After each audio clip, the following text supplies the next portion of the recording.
My name is GIlberto Debarrios and I attend UC Santa Cruz. My major is electrical engineering and I'm a fifth year.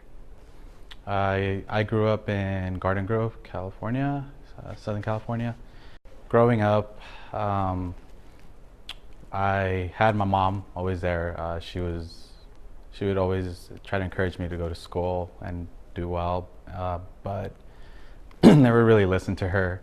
And my dad was never really there for some reasons. But basically, I had older cousins, and they were involved with, I guess you can say, gangs around the community, and I kind of looked up to them a bit.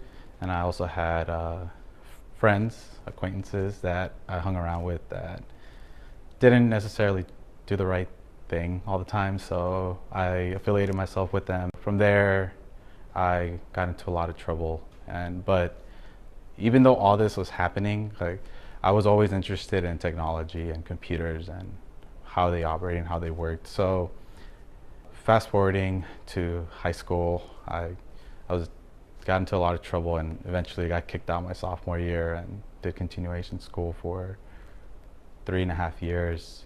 And then I also got in trouble with the law for a bit. I was on probation for about 3 years, I think, 3.5 years. After graduating and realizing that, after working for 2.5 years and realized that that wasn't cut for that kind of life, I knew I was more than that. I decided to go back and study computers and engineering. So that's what I decided to go back. So I went to community college and then transferred over to UC Santa Cruz, and now I'm going to graduate in next June. Well, this June coming up. I applied, I went, and I got in, and that's where I met Kathy and Susie. So I called them my MESA moms. They were great. They helped me, and MESA funded me to go to attend conferences. It was a lot of fun. I got to travel, got to experience a different type of crowd that I was never exposed to, and it helped me develop into the student that I am today.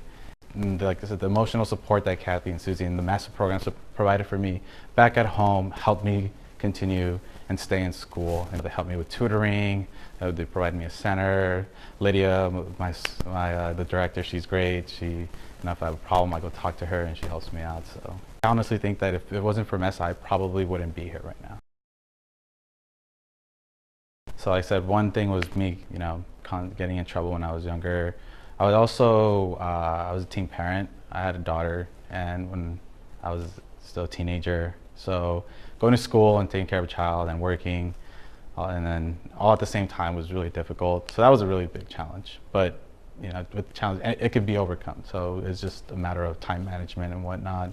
Probably the biggest challenge for me was convincing myself to thinking that I can actually do this, or convincing myself that I can actually do this, and I don't have to be afraid of success or failing, actually, because that's what I was really afraid of. I eventually want to work in some sort of embedded systems or integrated systems, and my ultimate goal is to work at NASA, or JPL more specifically, and I want to work on either satellite or rovers that hopefully one day will discover extraterrestrial life. I'm happy I'm actually one of those few new engineers that are the new face of STEM, I guess you can say.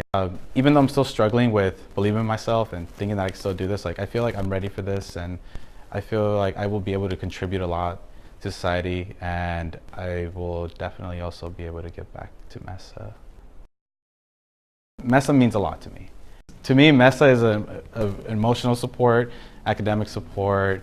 Without them, without the program, like I said, I wouldn't be where I'm at right now.